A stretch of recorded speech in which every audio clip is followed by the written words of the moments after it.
The charity gala encounter. The silver serving tray trembled slightly in Sofia Martinez's hands as she navigated through the crowd of designer gowns and diamond necklaces. The Whitmore Foundation's annual charity auction was the most prestigious event of the season, held in the grand ballroom of the historic Fairmont Hotel. Crystal chandeliers cast prismatic light across marble floors, and the soft melody of a string quartet floated through conversations about stock portfolios and summer homes in the Hamptons.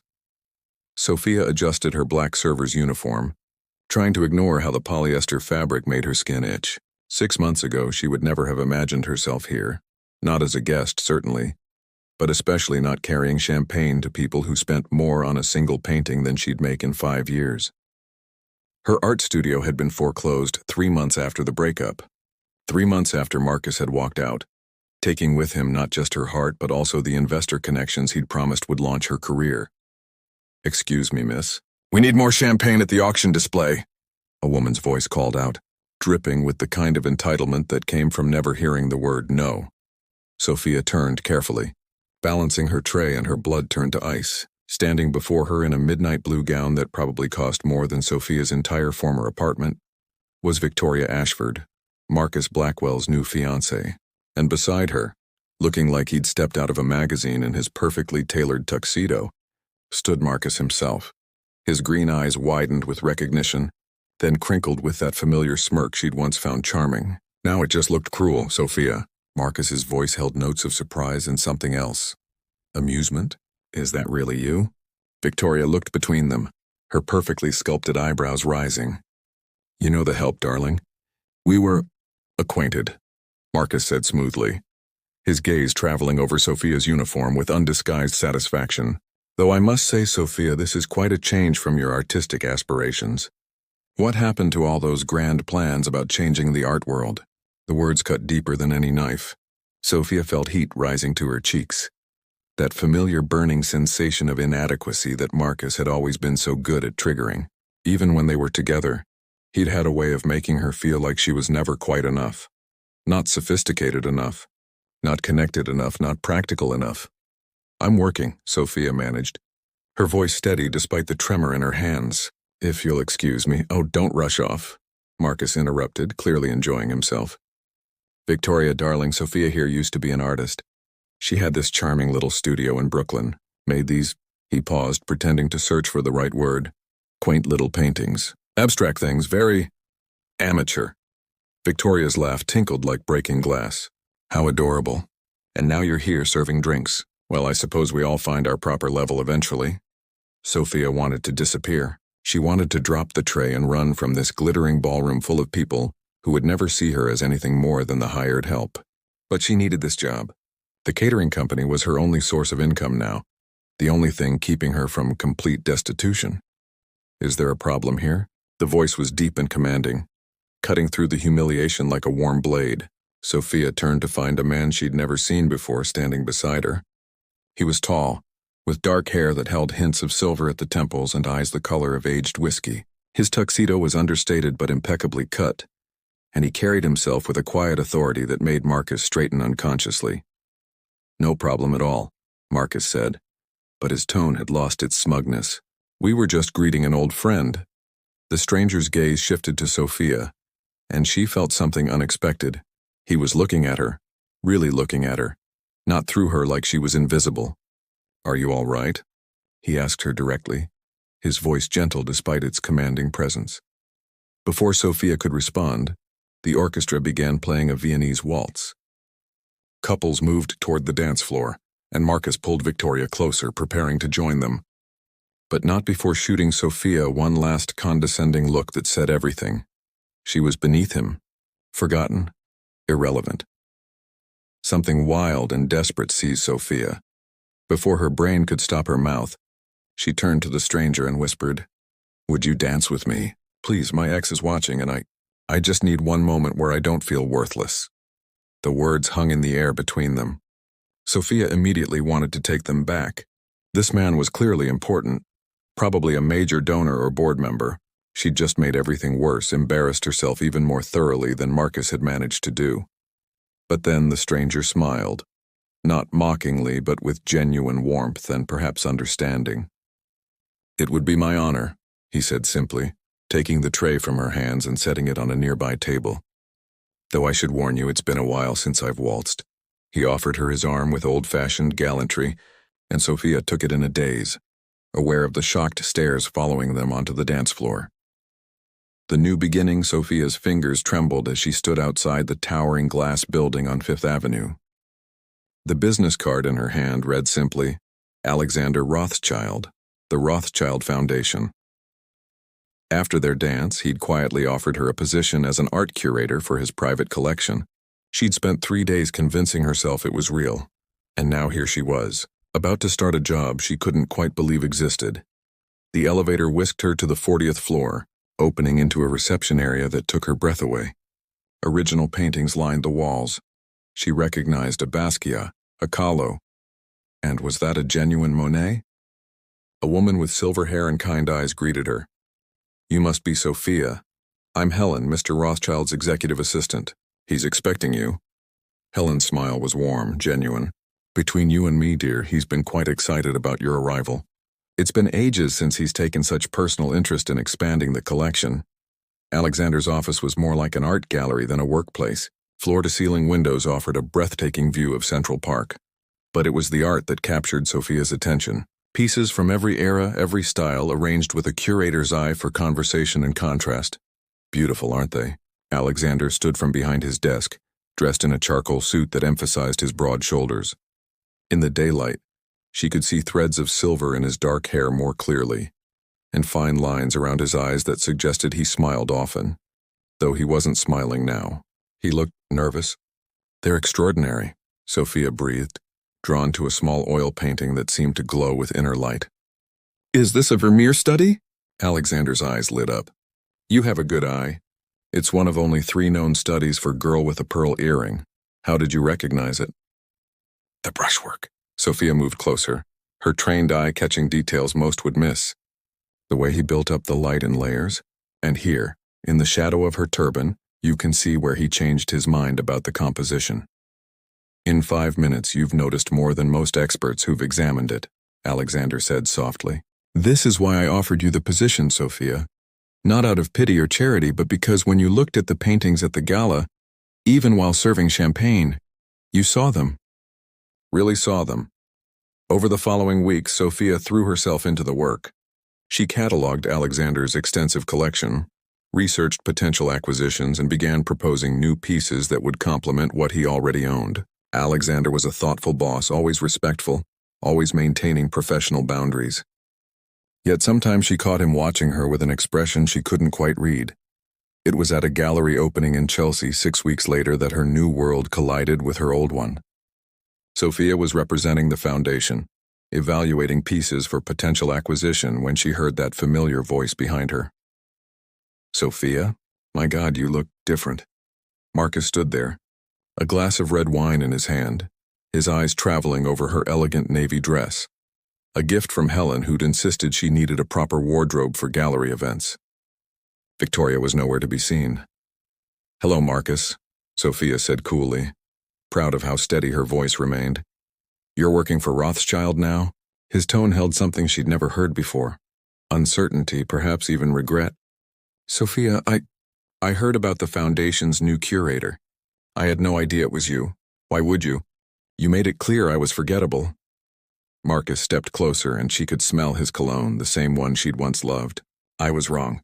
Seeing you at the gala and now here, I realized I made a terrible mistake. Victoria and I were not working out. She doesn't understand art, doesn't understand passion the way you do. The way I did," Sophia corrected. "Past tense. Don't say that." He reached for her hand, but she stepped back. "We had something special, Sophia. I was an idiot to throw it away for what? Money, status? None of it means anything without someone who truly understands you. Is everything all right here?" Alexander appeared beside her, his presence immediately commanding the space. His hand rested lightly on the small of Sophia's back, a protective gesture that sent warmth spreading through her. Marcus's face darkened. "Mr. Rothschild, I was just reconnecting with Sophia. We have history." "So I gathered." Alexander's tone was perfectly polite, but Sophia heard steel beneath it. Sophia, we should review the Castellano pieces before the auction BIE. Thank you, she said quietly as they stopped before a massive abstract painting. He hurt you. It wasn't a question. He convinced me I was nothing, Sophia admitted, surprised by her own honesty. That my art was amateur, my dreams unrealistic. When he left, he took my confidence with him. Alexander turned to face her fully, his whiskey eyes intense. Sophia, in the 2 months you've worked for me, you've identified 3 forgeries other experts missed, negotiated the acquisition of a hopper that museums have been after for years, and your proposal for the Emerging Artist Program is the most innovative thing the Foundation has seen in a decade. You are anything but nothing. Sophia felt tears prick her eyes. Why did you really hire me? That night at the gala? Alexander was quiet for a long moment, his gaze moving to the painting before them. Because I recognized something in you that night. The look in your eyes when someone you'd trusted made you feel worthless. I know that look because 15 years ago I wore it myself. He paused, seeming to weigh his words. My wife, my ex-wife, she married me before I had money. When the success came, she changed. Or maybe she just revealed who she'd always been. She had affairs, flaunted them, told me I was boring, that my passion for art was pretentious. When she left, she took half of everything, but worse. She took my belief that anyone could love me for who I was rather than what I had. Alexander, Sophia started, but he continued. That night at the gala, when you asked me to dance, you didn't know who I was. You just needed kindness. And when we danced, you smiled. Really smiled. Not because of my money or status, but because for a moment you felt valued. I wanted to give you more of those moments. The auction began before Sophia could respond, but his words echoed in her mind throughout the evening. As they bid on pieces together, she became increasingly aware of him, the way he genuinely valued her opinion, how he celebrated when they won a piece she'd recommended, the pride in his eyes when she spoke knowledgeably with other collectors. Marcus approached them again near the end of the evening, this time with determination in his stride. Sophia, we need to talk privately. No, Sophia said simply. We don't. You're making a mistake, Marcus's voice turned hard. You think Rothschild cares about you? You're just another acquisition to him, another pretty thing to add to his collection. That's enough. Alexander's voice was dangerous now. But Sophia placed a hand on his arm. I can handle this, she turned to Marcus. You know what the difference is between you and Alexander?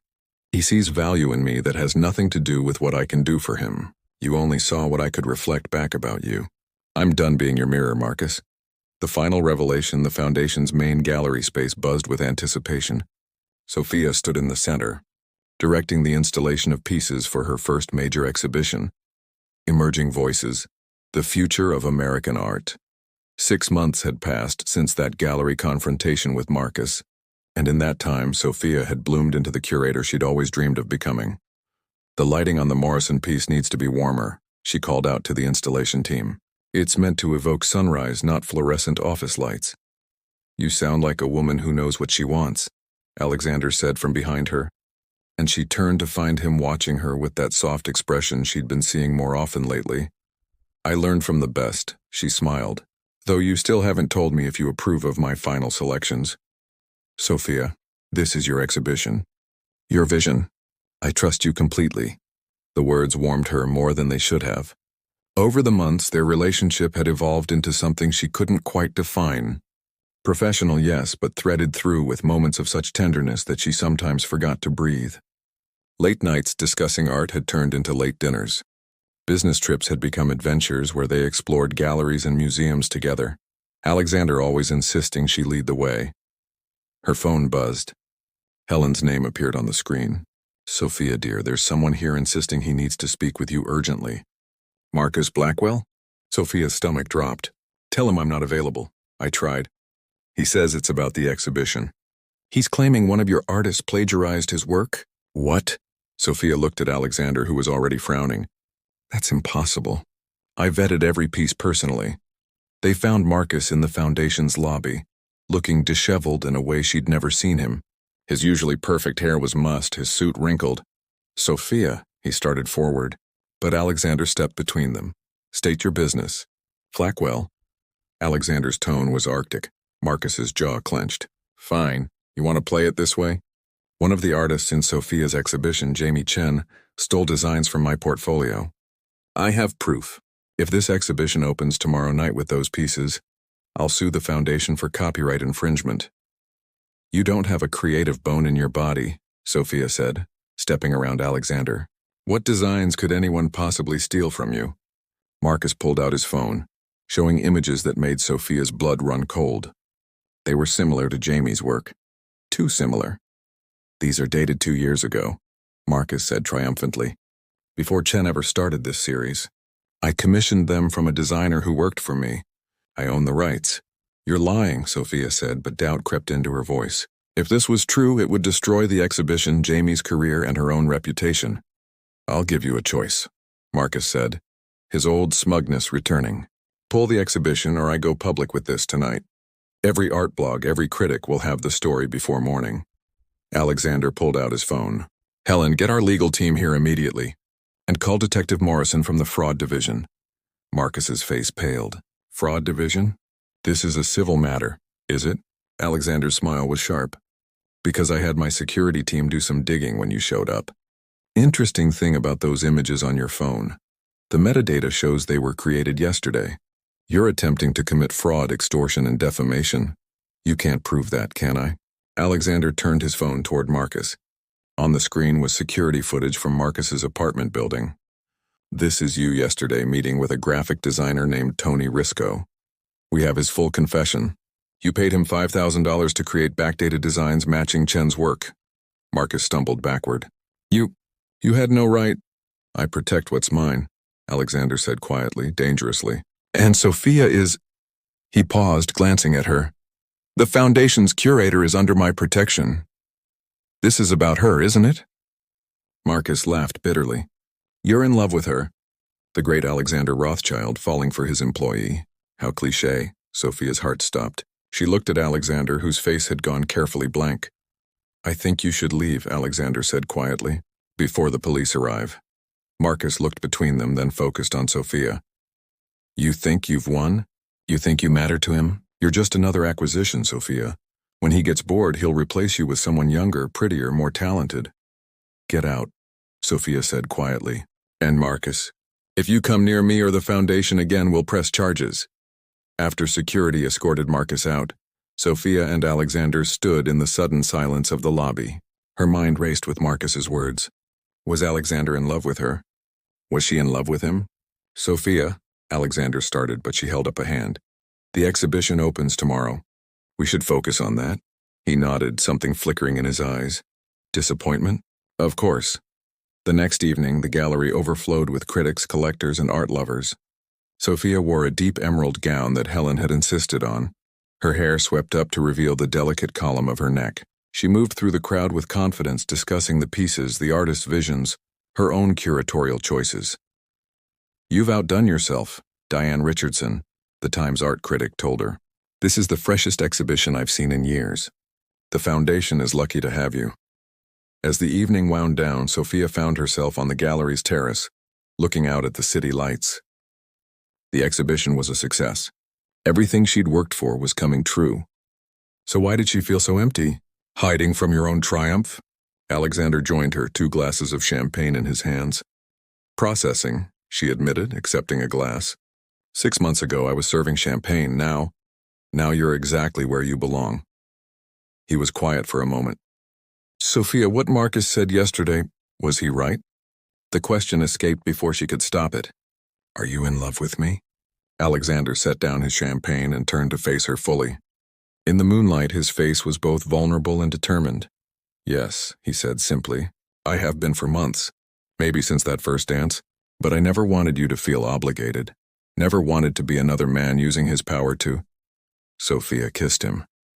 It was impulsive, probably inappropriate, definitely unprofessional, but it was also perfect. When they pulled apart, both were breathing unsteadily. I love you too, she whispered. Not for your money or your foundation or what you can do for my career. I love you for the way you see beauty in everything, for your kindness, for how you make me feel like I'm enough just as I am. Alexander cupped her face in his hands. You're not just enough, Sophia, you're everything. But I'm your employee. People will talk. They'll say I'm using you, that you're taking advantage. Then you'll have to quit, Alexander said, and before her heart could sink, he continued, and become my partner instead. Equal partner in the foundation. We'll run it together, shape it together. If you want, Sophia stared at him. You can't be serious. I've never been more serious about anything in my life. He pulled out a document from his jacket. I had the papers drawn up weeks ago. I've just been waiting for the right moment. She looked at the papers, then at him, then laughed, a bright, joyous sound. You're insane. Probably. Is that a yes? Instead of answering, Sophia pulled him into another kiss. Behind them, the gallery glowed with the success of her exhibition. Before them, the city sparkled with infinite possibilities. The Dance of Truth 1 year later, the Whitmore Foundation's annual charity auction was once again in full swing. Sophia stood in the same ballroom where it had all begun, but this time she wore a stunning burgundy gown, her grandmother's pearl necklace at her throat. She was no longer serving champagne, but was instead the co-director of the Rothschild-Martinez Arts Foundation.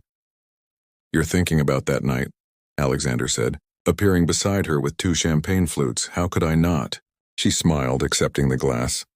It's where everything changed. The foundation had evolved under their joint leadership. They'd launched programs for struggling artists, provided grants for those who couldn't afford studio space, and created mentorship opportunities that paired established artists with emerging talents. Sophia's own art had flourished too.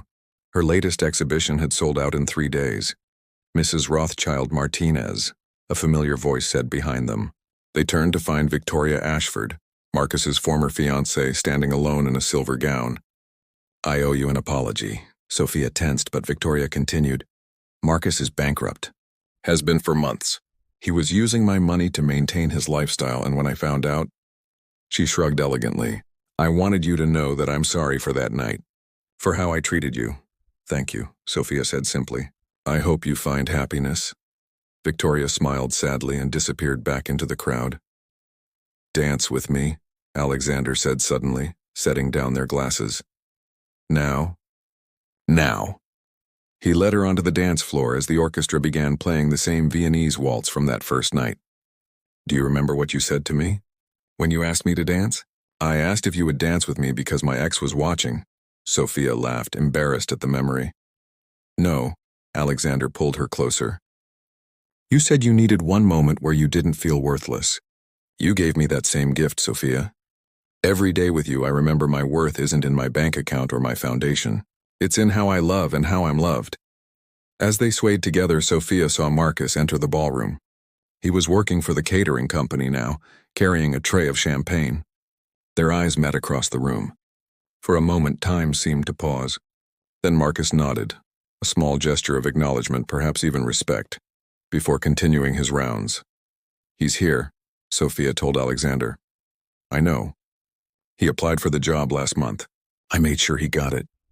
Sophia pulled back to look at him in surprise. You hired him? Everyone deserves a second chance, Alexander said simply. Maybe he'll learn what you learned, that sometimes falling is just the beginning of rising. The full circle. The private gallery opening 5 years later was intimate. Just family, close friends, and a few carefully chosen collectors. Sophia stood before her latest series, abstract paintings that seemed to capture light itself. Each piece told a story of transformation, of finding beauty in unexpected places. These are extraordinary, said the elderly woman examining the largest canvas. The way you've captured resilience, it's like looking at hope itself. Thank you, Mrs. Chen, Sophia smiled. Jamie Chen's mother had become a regular at their exhibitions ever since Sophia had launched Jamie's career. I want to commission a piece, a voice said from behind her. Sophia turned to find Marcus standing there, looking healthier than she'd seen him in years. He wore a simple but well-tailored suit, and his eyes held something she'd never seen before. Genuine humility. Marcus, Alexander said, joining them with protective instincts still intact even after all these years. Alexander? Marcus nodded respectfully. I know this is unexpected, but I've been following Sophia's work and I want to commission a piece for the new restaurant. Restaurant? Sophia asked. Marcus smiled, and it reached his eyes this time. I opened a small place in Brooklyn 6 months ago. Nothing fancy, just good food and local art on the walls. I'm trying to build something real this time. Something that matters. He pulled out a card. Simple, just the restaurant name and address. I can pay. Not a fortune, but fair market value. I've learned the value of art, real art, and the people who create it. Sophia exchanged a glance with Alexander, who gave an almost imperceptible nod. Send me the dimensions and your thoughts on the space. We'll discuss it. Thank you. Marcus paused, then added, for everything. That night when you asked Alexander to dance, it started a chain reaction. You found your happiness, and eventually, I found my way to something better too. Different, humbler, but better. After he left, Sophia leaned into Alexander's embrace. Did you know he'd be here? I might have sent him an invitation, Alexander admitted. Closure is important. You're a softer touch than you pretend to be, Mr. Rothschild. Only for you, Mrs. Rothschild Martinez. The announcement came later that evening. Sophia's work would be featured in a year-long exhibition at the Metropolitan Museum of Art. As applause filled the gallery, she thought about that desperate girl serving champagne, convinced she was worthless. That girl could never have imagined this moment. Congratulations, my love, Alexander whispered, spinning her into an impromptu dance right there in the gallery. For the Met exhibition? For becoming who you were always meant to be. As they danced, surrounded by her art and the people who'd become their chosen family, Sophia realized the truth. She'd thought that night at the gala was about proving something to Marcus, about showing him she wasn't worthless, but it had never been about him at all. It had been about her finding the courage to ask for what she needed, just one dance, just one moment of kindness. And in return, she'd received a lifetime of love, respect, and the space to become herself. The girl serving champagne had asked a stranger to dance. The woman she'd become had learned to soar. And sometimes, late at night, when Alexander held her close and they swayed to music only they could hear, Sophia whispered a thank you to that desperate, brave girl who'd taken an impossible chance on a dance with a stranger. That dance hadn't just changed her life. It had saved it.